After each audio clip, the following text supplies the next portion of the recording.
Hello दोस्तों, मेरा नाम फरीन अंसारी है। वैसे तो नाम के साथ इस देश में हर कोई अपनी जाति बता ही देता है, लेकिन अब सरकार जाति पूछेगी। हर जात का रिकॉर्ड रखा जाएगा। जातिगत जनगणना के आधार पर पूरे देश की जातियों का डेटा कलेक्ट किया जाएगा। ऐसे में आपको अपनी कास्ट के बारे में थोड़ी बहुत नॉलेज तो होनी ही चाहिए। देखिए दोस्तों, वैसे तो इस्लाम में कास्ट सिस्टम होता ही नहीं है, लेकिन भारतीय मुसलमान काम के आधार पर कास्ट में बटे हुए हैं। जैसे मेरा नाम फरीन अंसारी है और मेरी कास्ट है अंसारी। तो आज की इस वीडियो में मैं अपनी कास्ट का इतिहास और उससे जुड़ी कई बातों के बारे में आपको बताऊंगी, जैसे कि कौन होते हैं अंसारी, क्या है अंसारियों का इतिहास और भारत की राजनीति में अंसारी समुदाय की कितनी भागीदारी है। इन सब के बारे में डिटेल से बात होगी। सबसे पहले तो ये समझिए दोस्तों कि अंसारी कोई जाति नहीं होती है। हाँ, कारोबार की नजर से देखें तो जो लोग कपड़ा बनाने का काम किया करते थे वो अंसारी हो गए। किसी समय में इन्हें बुनकर या जुलाहा भी कहा जाता था। हालांकि दोस्तों, अंसारी समुदाय की एक डोर सऊदी अरब से जुड़ी हुई देखी जाती है। कुछ लोग मानते हैं कि मदीना में जो अंसार कबीला था, जिन्होंने प्रॉफेट मोहम्मद की मदद की थी, उसी अंसार कबीले से ये अंसारी जाति जुड़ी हुई है। दोस्तों, अंसार का मतलब होता है मदद करने वाला या फिर साथ देने वाला। इसी अंसार कबीले ने हिजरत के दौरान पैगंबर मोहम्मद और उनके अनुयायियों को मक्का से मदीना आने पर शरण दी थी और उनकी मदद भी की थी।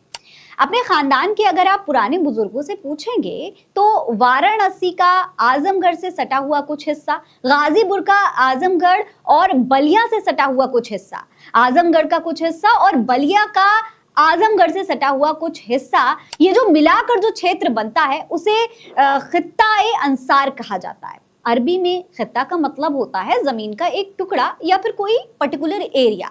दोस्तों, ऐसी मान्यता है कि कुछ अंसार लोग इसी एरिया में आकर सऊदी अरब से बस गए थे और ये जो पूरा क्षेत्र था इसी वजह से खित्ता-ए अंसार कहा जाने लगा। यहाँ के रहने वाले कुछ लोग इसी खित्ते से अपनी पहचान जताने के लिए अपना नाम अंसारी लिखने लगे। फिर यही लोग कपड़ा बनाने के काम में धीरे धीरे लग गए। हालांकि भारत के अंसारियों का उस अंसार कबीले से कोई संबंध है और ये जो कहानी बताई जाती है ये कितनी सच है, जब इसके बारे में हमने रिसर्च किया तो इससे जुड़ा हुआ कोई भी पुख्ता सबूत हमें अपनी रिसर्च में नहीं मिला। ना ही हिस्ट्री में ऐसा कोई सबूत मिला कि मदीना के लोग हिंदुस्तान में आए हों, क्योंकि हिंदुस्तान में तुर्कियों का आगमन हुआ था, तुर्की आए थे। मदीने में उनका कोई लेना देना ही नहीं था। ना ही अरब के लोग आए, वो भी सिर्फ सिंध तक आए थे और वहां से लौट गए थे। हाँ, लेकिन एक छोटा सा कनेक्शन तब निकलता है जब मैंने अंसारी समुदाय से जुड़े हुए अपने कुछ बुजुर्गों से इसके बारे में पूछा। जाहिर है, बुजुर्गों के पास कहानियां भी होती हैं और सवालों के जवाब भी।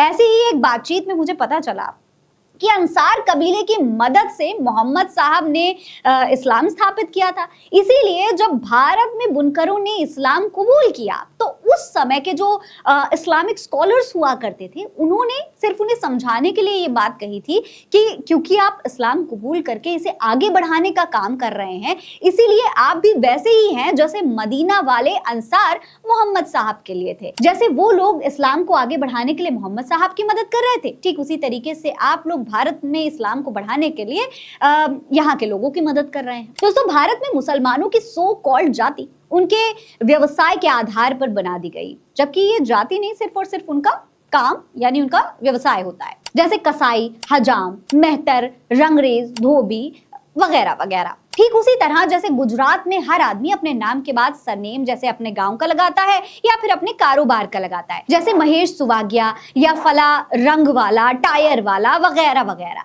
लेकिन ये उनकी जाति नहीं होती। ऐसे ही कपड़ा बनाने वाले बुनकर बुनकर कहे जाने लगे और बाद में धीरे धीरे अंसारी में तब्दील हो गए। दोस्तों, जाति जहां होती है ना, वहां छुआछूत होती है, बर्तन अलग होते हैं। धार्मिक कामों में जाति के आधार पर निचली जाति के लोगों को पाबंदी लगा दी जाती है, उन्हें बैन कर दिया जाता है, उन्हें प्रताड़ित किया जाता है, जो कि इस्लाम में सख्त मना है। लेकिन जिस सोसाइटी में रहते हैं उसके हिसाब से चलने के चक्कर में अब मुसलमान भी कई जातियों में बट कर रह गए हैं, जिसके लिए मुसलमानों को विचार करने की जरूरत है कि क्या वाकई में वो सही इस्लाम फॉलो कर रहे हैं। दोस्तों, मौजूदा समय में भारत में अंसारी जो पॉपुलेशन है वो एक एस्टिमेट के हिसाब से लगभग 1.2 करोड़ है। ये जनसंख्या भारत की कुल जनसंख्या का लगभग 0.8% हिस्सा है। एग्जैक्ट डेटा जातिगत जनगणना के बाद साफ हो जाएगा। फिलहाल अंसारियों से जुड़ी हुई ये जो जानकारी मैंने आपको दी है वो आपको कैसी लगी, आप हमें कमेंट बॉक्स में लिखकर जरूर बताइएगा। नमस्कार।